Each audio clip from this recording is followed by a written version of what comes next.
నమస్కారం, వార్తలకు స్వాగతం. ముందుగా ముఖ్యాంశాలు.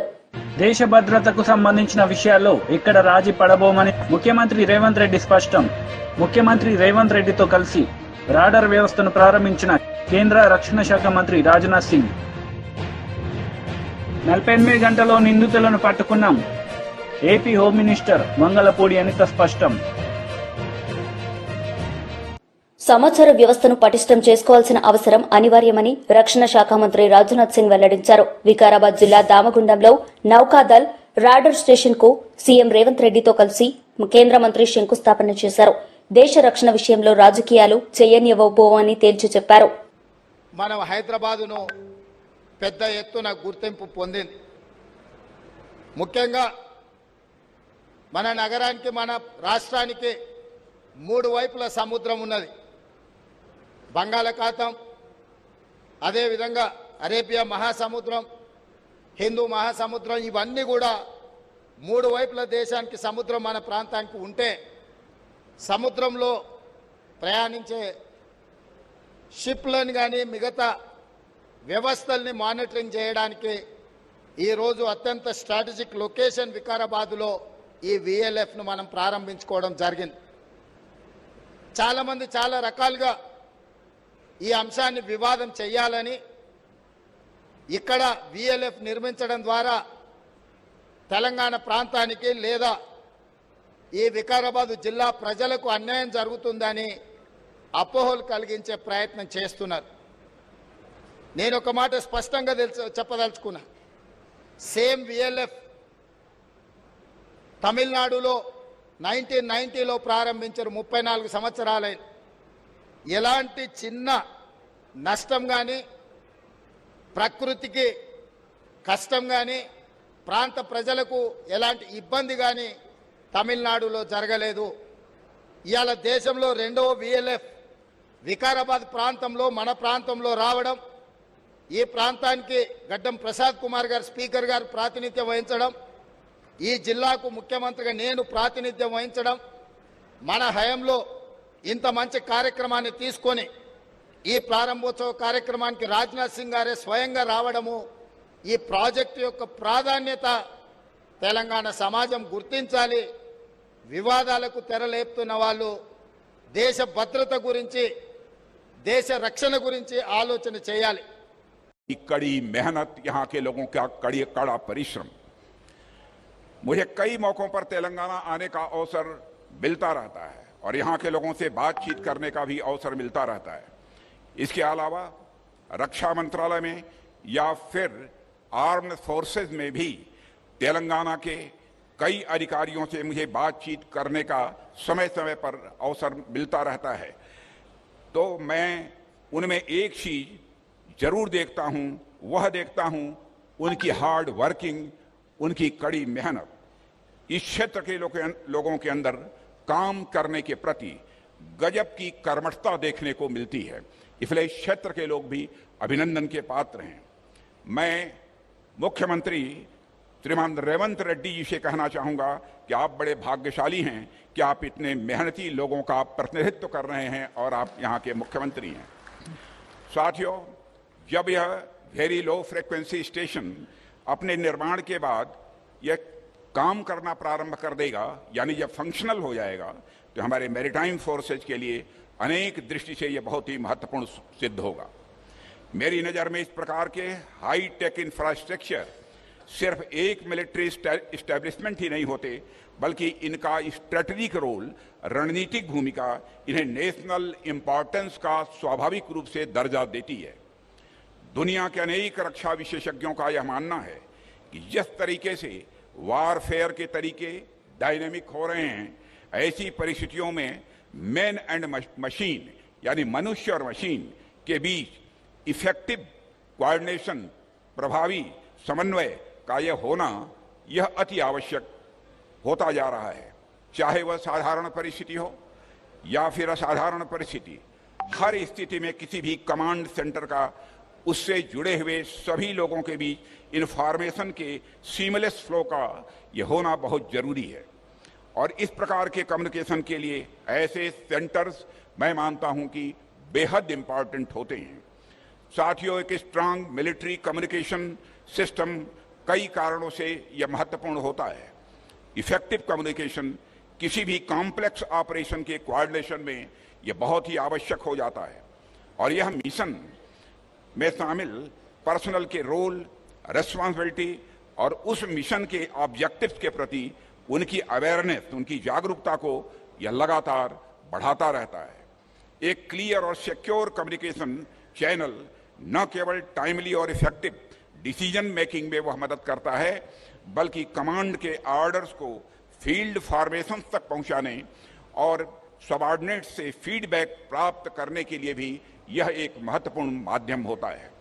साथियों, दूसरी ओर जब सोल्जर्स अपने को पूरी तरह से इन्फॉर्म्ड और इंक्लूडेड पाते हैं तो उनके मोरल और यूनिटी को बहुत ही बढ़ावा मिलता है।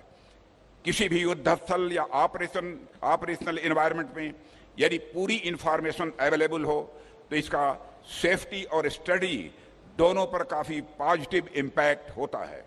इन सब बातों के अलावा क्राइसिस मैनेजमेंट की अवस्था में एक क्लियर कम्युनिकेशन चैनल तो एक रामबाण की तरह यह काम करता है और ऐसा तब और यह आवश्यक हो जाता है जब सिचुएशन बहुत ही डायनेमिक हो, यानी बहुत సత్యసాయి జిల్లాలో అత్తాకోడలపై అత్యాచార ఘటన బాధాకరం. కేసును ఛాలెంజ్ గా తీసుకున్నాం. 48 గంటల్లో నిందితులను పట్టుకున్నామని AP home minister Vangalapudi Anitha తెలిపారు. మహిళా భద్రత విషయంలో రాజీపడే ఆలోచన లేదని అన్నారు. టెక్నాలజీ ఆధారంగా నిందితులను పట్టుకున్నామని ఆమె తెలిపారు. అయితే ఈ రోజు మన సత్యసాయి జిల్లాలో జరిగిన సంఘటన చూస్తే టెక్నాలజీని బేస్ చేసుకుని వాళ్ళు సీసీ కెమెరాస్ బద్దలుగొట్టినా కూడా టెక్నాలజీ బేస్ తో వాళ్ళు ఎక్కడెక్కడ ఉన్నారు, వాళ్ళు ఏం చేస్తున్నారని వివిధ ప్లేసుల్లో వాళ్ళందరినీ కూడా దగ్గర 200 కిలోమీటర్లు చేస్ చేసి పోలీస్ డిపార్ట్మెంట్ వాళ్ళందరూ కూడా కొండలు గుట్టలు కూడా ఎక్కి వాళ్ళు ఓవరాల్ గా 48 అవర్స్ లో 5 నిందితుల్ని పట్టుకోవడం జరిగింది. వాళ్ళందరినీ కూడా రిమాండ్ కూడా పంపించడం జరిగింది. అందులో ఒక 3 మైనర్లు ఉన్నారు. విషయం చూస్తే నిజంగా చాలా ఆశ్చర్యకరమైన సంఘటన ఏంటంటే వాళ్ళ మీద కేసులు ఇంచుమించుగా 32 కేసులు ఒక అతని మీద ఉన్నాయి. అందులో అవన్నీ కూడా దొంగతనం కేసులే. అంటే దొంగతనం అంటే వీళ్ళు రిపీటెడ్ గా చేసే పరిస్థితులు, దొంగతనం రిపీటెడ్ గా చేసే పరిస్థితులు ఉన్న నేర చరిత్ర కలిగిన వ్యక్తులు. ఇటువంటి వ్యక్తుల్ని అతి చాకచక్యంగా with in days 48 hours with in hours లోనే పట్టుకుని ఈ రోజు రిమాండ్ కి పంపించిన పరిస్థితి. అంటే ఇక్కడతో ఇది ఆగకూడదు. డెఫినెట్ గా ఎవరైతే అఘాయిత్యం చేశారో ఆ నిందితుడికి శిక్ష పడాలి అని ఒకే ఉద్దేశంతో గౌరవ సీఎం గారు ఒక నిర్ణయం కూడా తీసుకోవడం జరిగింది. ఈ రోజు ప్రత్యేకమైన ఒక కోర్టుకి, ఒక ఫాస్ట్ ట్రాక్ కోర్టుని కావాలి అని చెప్పి ఈ రోజు హైకోర్టుకి కూడా గవర్నమెంట్ ఈ రోజు రాయడం జరుగుతుంది. అంటే విషయం ఏంటంటే ఎస్పెషల్లీ ఈ కేసు నిమిత్తం, అదేవిధంగా బాపట్లలోనే ఒక సామూహిక అత్యాచారం చేసి చంపేసిన ఒక సంఘటన మనందరికీ కూడా తెలుసు. ఆ 2 కేసుల్ని కూడా ఈ ప్రత్యేక కోర్టుకి అప్పచెప్పి యాజ్ ఎర్లీ యాజ్ పాసిబుల్ నిందితులకి శిక్ష పడే ఏర్పాటు చేయాలి అన్నది ఈరోజు గవర్నమెంట్ తీసుకున్న అతి ముఖ్యమైన నిర్ణయం. అంటే ఈ స్పెషల్ కోర్టును తీసుకొచ్చి, మనకి పర్టికులర్ గా స్పెషల్ కోర్టును తీసుకొచ్చి తొందరగా నిందితులకి శిక్ష పడే ఏర్పాటు చేయాలి అన్నది ప్రభుత్వం తాలూకా ఆలోచన. అంటే ఈ రోజు వరకు నాకు తెలిసి లాస్ట్ 5 సంవత్సరాల్లోని కూడా ఏ రోజు కూడా ఇన్ని సంఘటనలు జరిగినా ఒక స్పెషల్ కోర్టు గురించి ఏ రోజు కూడా ఎక్కడ కూడా రాసిన సందర్భం కనిపించలే. కానీ ఈ రోజు మనకి జరుగుతున్న నేరాల దృష్ట్యా ఎటువంటి పరిస్థితుల్లోని ఆడపిల్లల మీదకి అఘాయిత్యాలు జరగకూడదు, వాళ్ళకి భరోసా కల్పించాలి. నిందితులు ఎవరైతే ఉన్నారో వాళ్ళకి ఎట్టి పరిస్థితుల్లోని అంటే మాకు ఏముందిలే బెయిల్ వచ్చింది, తర్వాత మేము బయటకు వచ్చేస్తాము, ఇవన్నీ అయ్యేసరికి ఎన్నో రోజులు పడుతుంది అన్న ఆ చులకన భావం లేకుండా స్పెషల్ కోర్టు కూడా ఈ కేసును అప్పచెప్పి నిందితులకి అతి త్వరితగతిన శిక్ష పడేటట్టుగా ఈ రోజు రాష్ట్ర ప్రభుత్వం శ్రీకారం చుట్టడం అన్నది నిజంగా మనందరం కూడా ప్రశంసించదగ్గ విషయం. గౌరవ సీఎం గారు కూడా నిన్న కూడా మన డీజీపీ గారితోని అదేవిధంగా ముఖ్య పోలీస్ అధికారులందరితో పాటు ఒక సమీక్ష ఏర్పాటు చేసుకుని ఎట్టి పరిస్థితుల్లోని కూడా ఈ నేరాలు అన్నవి తగ్గాలి. ముఖ్యంగా చిన్నపిల్లల మీద జరుగుతున్న అఘాయిత్యాలు గాని, మహిళల మీద జరుగుతున్న అఘాయిత్యాలు గాని ఇవన్నీ కూడా అరికట్టాలి అనుకునేటప్పుడు మనం ఏదైతే సత్యసాయి జిల్లాలోని కేసుని మనం టెక్నాలజీ ప్రకారం యూజ్ చేసుకుని తొందరగా నిందితులను పట్టుకున్నామో అదే టెక్నాలజీని యూజ్ చేసుకోవాలి. మాక్సిమం సీసీ కెమెరాస్ అన్ని చోట్ల పెట్టాలి. ఒకటి కూడా విజ్ఞప్తి చేశారు గౌరవ సీఎం గారు, ఎవరైతే మనం మాక్సిమం పబ్లిక్ ప్లేసెస్ అన్నిట్లోని కూడా సీసీ కెమెరాస్ మనం ఏర్పాటు చేస్తాం. ఏర్పాటు చేయడంతో పాటు ఈ రోజు ఎక్కడైతే ప్రైవేట్ ప్లేసెస్ లో సీసీ క్యామ్స్ ఏర్పాటు చేసుకున్న వాళ్ళందరూ కూడా వాళ్ళు అనుసంధానం అన్నది మా పోలీస్ డిపార్ట్మెంట్ వాళ్ళకి ఇస్తే ఎక్కడైనా ఇమీడియట్ గా రెస్పాండ్ అయ్యి వాళ్ళకి ఎటువంటి ఇబ్బంది లేకుండా చూసుకునే బాధ్యత తీసుకుంటాం. ఈ రోజు వాళ్ళ దగ్గర సీసీ కెమెరాస్ ఫుటేజ్ వాళ్ళ దగ్గరే ఉంటుంది. అది కాకుండా మళ్ళీ నేరం జరిగిన తర్వాత వాళ్ళ ఫుటేజెస్ మనం తీసుకోవటం, తర్వాత మళ్ళీ ఫర్దర్ గా ఇన్వెస్టిగేషన్ కి ఉపయోగపడుతుంది. అలా కాకుండా రియల్ టైమ్ లోనే అవి జరగకుండా చూసుకునే బాధ్యత తీసుకోవడానికి పబ్లిక్ కి కూడా మేము అప్పీల్ చేస్తున్నాం. మీ దగ్గర మీరు ప్రైవేట్ ప్లేసెస్ లో ఎక్కడైతే మన ఇంట్ల దగ్గర లేదంటే మీ వ్యాపార సంస్థల దగ్గర పెట్టుకున్న ఈ కెమెరాస్ కి కూడా అనుసంధానంగా పోలీస్ డిపార్ట్మెంట్ వాళ్ళకి గనక ఇస్తే డెఫినెట్ గా మేమందరం కూడా ఇంటిగ్రేట్ చేసుకుని near by command control room లోని దాని అంతటిని కూడా మేము పర్యవేక్షించుకుంటాం. ఎక్కడ కూడా ఎటువంటి ఇబ్బంది లేకుండా చూసుకునే బాధ్యత తీసుకుంటాం. కెమెరాస్ లేవు, వాటి చోట్ల ఏం చేయాలి? డ్రోన్స్ ఉపయోగించమని చెప్పారు. డ్రోన్స్ ని యూజ్ చేసుకుని ఆ పిక్చర్స్ క్యాప్చర్ చేసుకుని ఎక్కడైనా ఇటువంటి యాక్టివిటీస్ ఎక్కడైనా జరుగుతున్నాయేమో అని కూడా క్యాప్చర్ చేయమన్నారు. డ్రోన్స్ కూడా లేని సమయంలో ఈ రోజు మొబైల్ అన్నది ప్రతి ఒక్క వాళ్ళకి కూడా టెక్నాలజీ చేతిలో ఉండడం ఒక ఎత్తు అయితే, నిజంగా నేరాలను అరికట్టడంలో పోలీస్ డిపార్ట్మెంట్ వాళ్ళ దగ్గర గన్ అయితే ఉంటుంది, కానీ పబ్లిక్ అందరి దగ్గర మొబైల్ కూడా వన్ ఆఫ్ ద వెపన్ లాంటిది. ఈ రోజు ఎంత పెద్ద వెపన్ అంటే, ఈ రోజు ఒక క్రైమ్ సిచ్యువేషన్ ఏదైనా ఉంది అంటే చాలా ఈజీగా క్యాప్చర్ చేసుకోవడానికి మొబైల్స్ యూజ్ చేస్తున్నారు. అదేవిధంగా ఎక్కడైనా ఏదైనా చిన్నది ఇబ్బంది జరిగింది, ఎవరైనా ఒకరికి కొంచెం గొడవ పడ్డారు, తొందరగా ఒక వీడియో తీస్తున్నారు, సోషల్ మీడియాలో పెడుతున్నారు. సో అటువంటి రెస్పాన్సిబిలిటీ కూడా పబ్లిక్ తీసుకోవాలి. దానికి ఒకటి కూడా చెప్తున్నారు, ఈ రోజు గవర్నమెంట్ తరపున మేము కూడా మీ అందరికీ కూడా హామీ ఇస్తున్నాం. ఎవరైనా ఇలాంటి ఇన్ఫర్మేషన్ కనుక మాకు ఇస్తే వాళ్ళ వివరాలను కూడా మేము గోప్యంగా ఉంచుతాము. పబ్లిక్ ఎటువంటి పరిస్థితులను చేయము.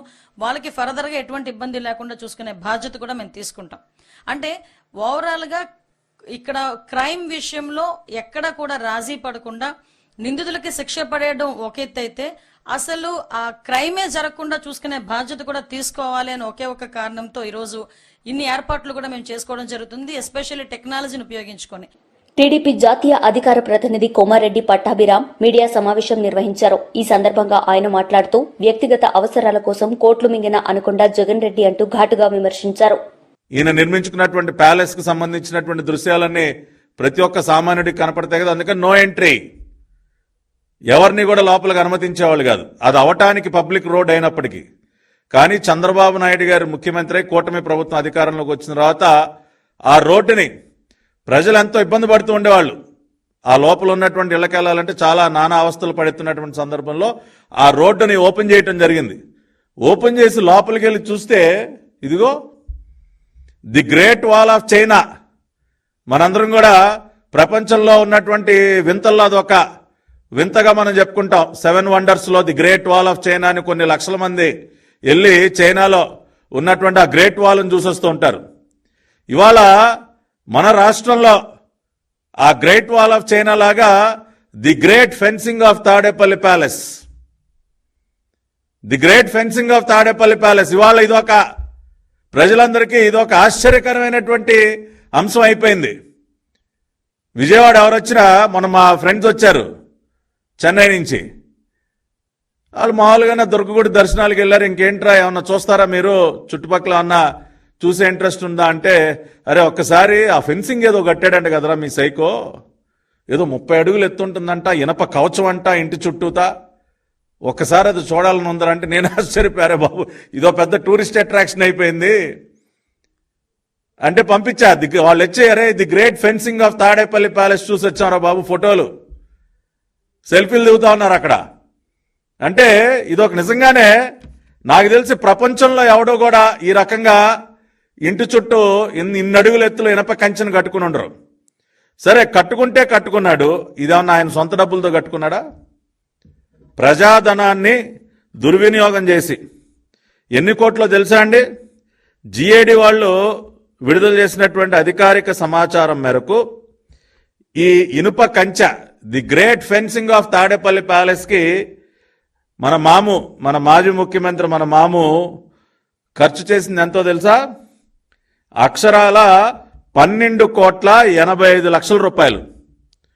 12,85,00,000 రూపాయలు తగలేసి ఇదిగో the great fencing of Tadepalli palace కట్టాడు. ఇదేం ఆయన సొంత డబ్బులతో కట్టుకోలేదండి. ఆయన సొంత జేబులో నుంచి ఒక్క పైసా ఖర్చు చేయలా. 12,85,00,000 రూపాయలు ప్రజాధనాన్ని దుర్వినియోగం చేసి మన మాము ఈ ఇనుప కంచెను కట్టాడు తాడేపల్లి, ఆయన ఉండేటటువంటి తాడేపల్లి కొంప చుట్టూ. నిజంగా కొద్దిగానే సిగ్గుండాలి ఈ రాష్ట్ర ముఖ్యమంత్రికి. ఈయన గారు చేసినటువంటి అరాచకాలు నేను చెప్పా కదా, ఇదిగోండి. అమరారెడ్డి కాలనీ వాసుల ఇళ్లు ధ్వంసం, భద్రత పేరుతో ఇళ్లను కూల్చిన జగన్ సర్కార్. ఆయన ఇంటి పక్కనే అమరారెడ్డి కాలనీ వాసులు నిజంగా ఆ రోజున వాళ్ళ వ్యధ చూసిన వారికి ఎవరికైనా కళ్ళెంట నీళ్లు వచ్చాయి. మహిళలను కూడా చూడకుండా ఇళ్లలో నుంచి ఈడ్చి పారేసి సీఎం కోసం కాలనీ ఖాళీ. ఇది ఎక్కడైనా ఒక ముఖ్యమంత్రి తన ప్యాలెస్ కోసం ఆయనకు వచ్చినటువంటి ఇబ్బంది ఏంటండి? తెలంగాణలో డీఎస్సీ పోస్టులకు కౌన్సిలింగ్ యథాతథం. అన్ని జిల్లాల డీఈఓలకు ప్రభుత్వం నుంచి ఆదేశాలు జారీ చేసింది ప్రభుత్వం. నియామక పత్రాలు అందుకున్న అభ్యర్థులను కౌన్సిలింగ్ కు పిలిచారు అధికారులు. నిజామాబాద్ ఎంపీ ధర్మపురి అరవింద్ మీడియా సమావేశం నిర్వహించారు. ఈ సందర్భంగా ఆయన మాట్లాడారు. ఉంటే ట్రాఫిక్ అంత లేకుండా 2 లేన్ శాంక్షన్ అయ్యి ఉంటే ఫస్ట్ కవిత గారి టైంలో, దానికి నేను ఎంపీ అయినాక ట్రాఫిక్ బంద్ చేయించి బైపాస్ రోడ్ది మొత్తం మెయిన్ రోడ్ మీదకి పోయేటట్టు చేసి ట్రాఫిక్ ఎక్కువ వచ్చేటట్టు కనబడేటట్టు చేసి 4 లేన్లు చేయించడం. దాన్ని 4 లేన్లు చేయించి ఇది 50-50 బడ్జెట్ సెంటర్ స్టేట్. ఈ పని 93 కోట్ల ఎస్టిమేట్. దానికి ఇప్పుడు రివైజ్డ్ 103 కోట్లు అయింది. 10 కోట్లు ఎస్టిమేటు రివైజ్ చేసి సబ్మిట్ చేసి ఏప్రిల్ 2024లో చేసిర్రు. కాంగ్రెస్ అధ్యక్షులు గారికి ఇవన్నీ మీరు నోట్ చేసుకోండి. ఏప్రిల్ 2024లో 10 కోట్ల రివైజ్డ్ ఎస్టిమేట్ పంపించారు. స్టేట్ గవర్నమెంట్ శాంక్షన్ చేయాలి. అది తొందరగా శాంక్షన్ చేయించండి. లేకపోతే వీళ్ళ ఆఫీసర్లు ఏమంటారు అంటే ఫస్ట్ ఒక సైడ్ చేస్తాం బ్రిడ్జ్, తర్వాత ఇంకో సైడ్ చేస్తాం అంటున్నారు. ఈ ఇన్స్టాల్మెంట్ పనులు మనకు వద్దు. ఇది సబ్మిట్ చేసి కూడా 6 నెలలు అయింది. 10 కోట్లు శాంక్షన్ చేయించారు.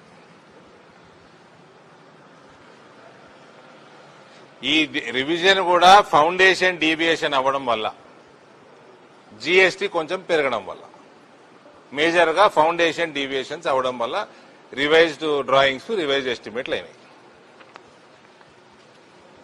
కాంట్రాక్టరు బిల్స్ టైంకి ఇస్తలేరు. కాంట్రాక్టర్ బిల్స్ వాళ్ళు సబ్మిట్ చేసిన నెలలు ఇస్తలేరు స్టేట్ గవర్నమెంట్. రైల్వేస్ నయా పైసా కాంట్రాక్టర్ కి డ్యూ లేదు. జూన్ 2025కి రైల్వే వరకు కంప్లీట్ అయిపోతుంది రైల్వే పోర్షన్. స్టేట్ గవర్నమెంట్ వర్కులు అదే టైంకి కంప్లీట్ చేస్తామంటున్నారు, కానీ కాంట్రాక్టర్ కి బిల్స్ మాత్రం చాలా డిలే చేస్తున్నారు. ఇది మహేష్ గారికి నా సూచన. 10 కోట్ల ఎస్టిమేట్స్ తొందరగా ఇచ్చేయండి, రివైజ్ ఎస్టిమేట్ శాంక్షన్ చేయండి, ప్లస్ బిల్స్ తొందరగా రిలీజ్ చేయండి.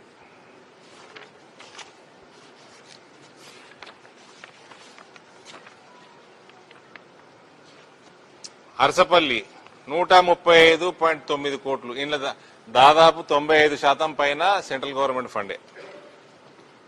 3.5 ఎకరాల ల్యాండ్ అక్విజిషన్ పెండింగ్ ఉన్నది. Work progress ahead of schedule ఉన్నది. షెడ్యూల్ కంటే ఫాస్ట్ గానే ఉన్నది. పేమెంట్ డ్యూ 4.5 కోట్లు ఇంక ఉన్నది. ఇది ఆగస్టు సబ్మిట్ చేసిండ్రు 4.3 కోట్లు. అది 2 నెలలు అవుతున్నా బిల్లు ఇస్తలేదు ఇంకా, అయినా ఒక కాంట్రాక్టర్ చేస్తున్నాడు. ఇది రిలీజ్ చేపియండి. మొట్టమొదటిగా 3.5 ఎకరాలు ల్యాండ్ అక్విజిషన్ ప్రొసీజర్ కంప్లీట్ చేపియండి. సో దాట్ వర్క్ ఫాస్ట్ ఇంకా స్పీడ్ పెరుగుతుంది.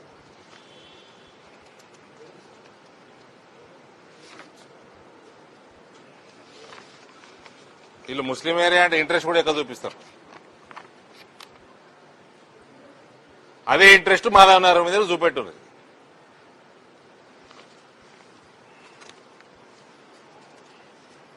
$773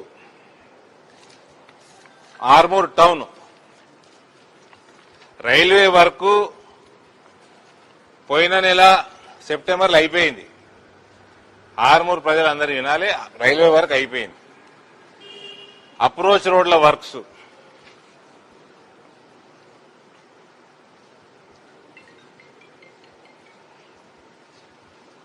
ఇది మొత్తం 37 కోట్ల వర్క్. ఇది అప్రోచ్ రోడ్ల వర్క్లు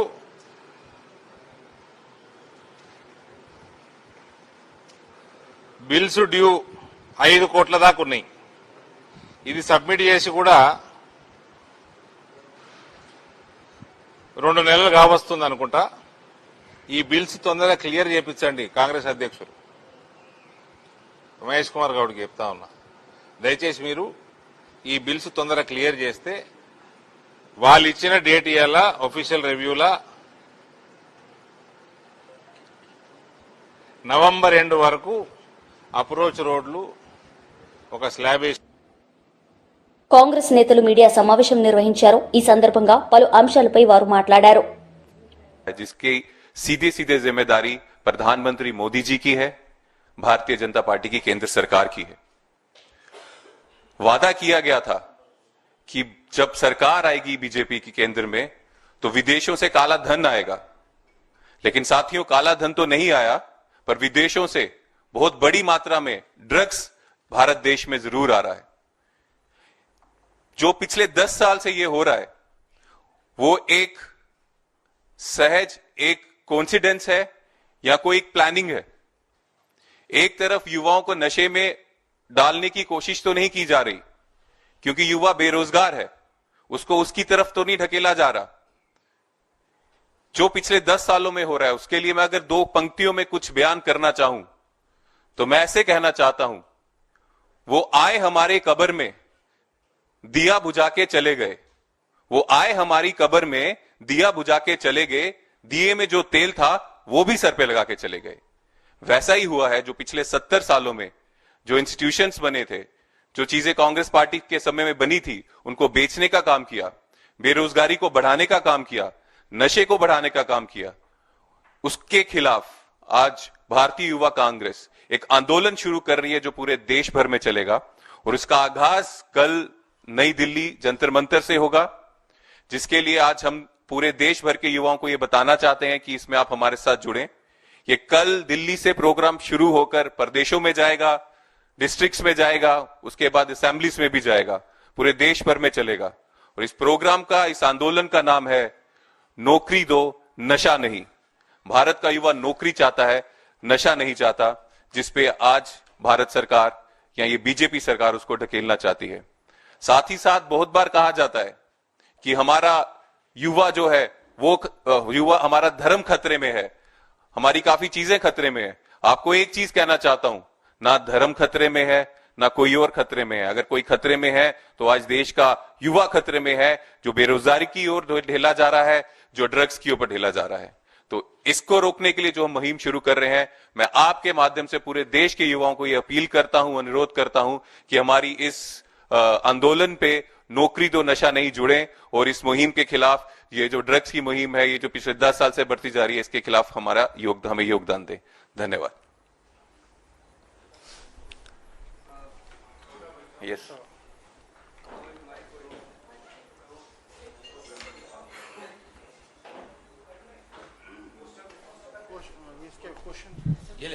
अगर कोई सवाल नहीं है तो हम पूछ सकते।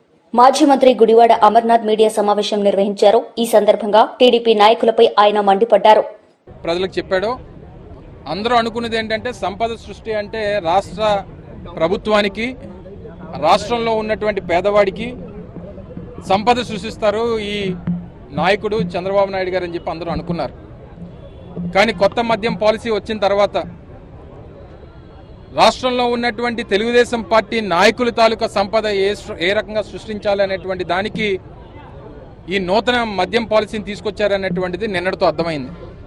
ఎందుకంటే పెద్ద ఎత్తున నిన్న జరిగినటువంటి అలాట్మెంట్స్లో రాష్ట్ర వ్యాప్తంగా అన్ని కేంద్రాల్లో కూడా తెలుగుదేశం పార్టీకి సంబంధించినటువంటి నాయకులకి, తెలుగుదేశం పార్టీకి సంబంధించినటువంటి కార్యకర్తలకి, ముఖ్యంగా రాష్ట్రంలో ఉన్నటువంటి తెలుగుదేశం పార్టీకి సంబంధించినటువంటి, అలాగే కూటమి ప్రభుత్వానికి సంబంధించినటువంటి ప్రజాప్రతినిధుల కనుసన్నల్లో ఏ రకంగా కేటాయింపులు జరిగినాయో మనందరం కూడా చూసాం. దీంతో పెద్ద ఎత్తున ఒక రాష్ట్రంలో ఒక పెద్ద కుంభకోణానికి, ఎందుకంటే రాష్ట్ర ప్రభుత్వానికి రావాల్సినటువంటి ఆదాయాన్ని గండికొట్టి తెలుగుదేశం పార్టీకి సంబంధించినటువంటి నాయకుల ఆదాయాన్ని ఏ రకంగా పెంచాలనేటువంటి దానికి దారులు తీశారో అనేటువంటిది నిన్నటితో కనబడింది. మేము అధికారంలోకి రాగానే జగన్మోహన్ రెడ్డి గారి నాయకత్వంలో రాష్ట్రంలో 43,000 బెల్ట్ షాపులు రద్దు చేసినటువంటి ప్రభుత్వం మాది. 4,500 షాపులు ఉంటే 2,900 షాపులు కుదించినటువంటి ప్రభుత్వం మాది.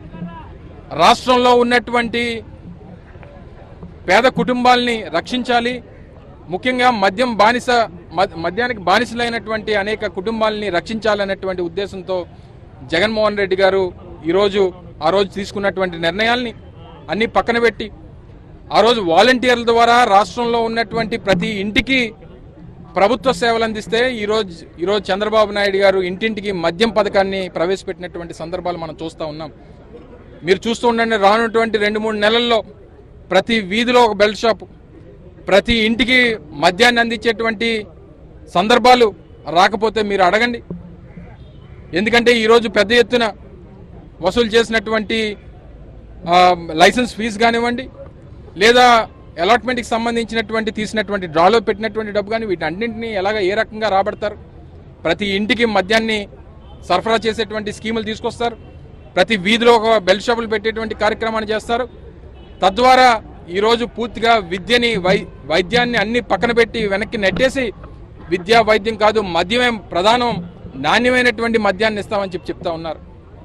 ఈరోజు నిత్యావసర ధరలు పెరిగిపోతూ ఉన్నాయి, ఇసుక దొరకనటువంటి సందర్భాలు, ఉచితంగా ఇసుక అని చెప్పానన్నారు. ఈరోజు టన్ను దాదాపు 1,500 నుంచి 1,600 రూపాయలు ఛార్జ్ చేసేటువంటి పరిస్థితి కనబడతా ఉంది. ఈ సందర్భంగా మేము కోరుతా ఉన్నాం, ఇప్పటికే వైఎస్ఆర్ కాంగ్రెస్ పార్టీకి సంబంధించినటువంటి నాయకత్వం కానీ, జగన్మోహన్ రెడ్డి గారు కానీ, లేదా మా మహిళా నాయకత్వం కానీ పెద్ద ఎత్తున దీని మీద ఉద్యమం చేస్తారు. డెఫినెట్గా ఏదైతే ఈరోజు తీసుకున్నటువంటి మద్యం పాలసీ కేవలం రాష్ట్రంలో ఉన్నటువంటి తెలుగుదేశం పార్టీ కూటమి ప్రభుత్వానికి సంబంధించినటువంటి నాయకులు బాగోగుల కోసం, వాళ్ళ సంపద సృష్టించడం కోసం పెట్టినటువంటి విధానాన్ని దీన్ని తక్షణమే రద్దు చేయాలని చెప్పి వైఎస్ఆర్ కాంగ్రెస్ పార్టీ డిమాండ్ చేస్తా ఉంది. అందులోని మరి ముఖ్యంగా ఇప్పటికే చాలా సందర్భాల్లో వైఎస్ఆర్ కాంగ్రెస్ పార్టీ మీద నిందలు మోపేటువంటి ప్రయత్నం చేశారు. ఈరోజు వార్తలు ముగించే ముందు ముఖ్యాంశాలు మరోసారి. దేశ భద్రతకు సంబంధించిన విషయాల్లో ఇక్కడ రాజీ పడబోమని ముఖ్యమంత్రి రేవంత్ రెడ్డి స్పష్టం. ముఖ్యమంత్రి రేవంత్ రెడ్డితో కలిసి రాడార్ వ్యవస్థను ప్రారంభించిన కేంద్ర రక్షణ శాఖ మంత్రి రాజ్నాథ్ సింగ్. 48 గంటల్లో నిందితులను పట్టుకున్నాం, AP home minister Vangalapudi Anitha స్పష్టం. ఈ వార్తలు ఇంతటితో సమాప్తం. తిరిగి ప్రసారమయ్యే వార్తల్లో మళ్ళీ కలుద్దాం. అంతవరకు సెలవు. నమస్తే.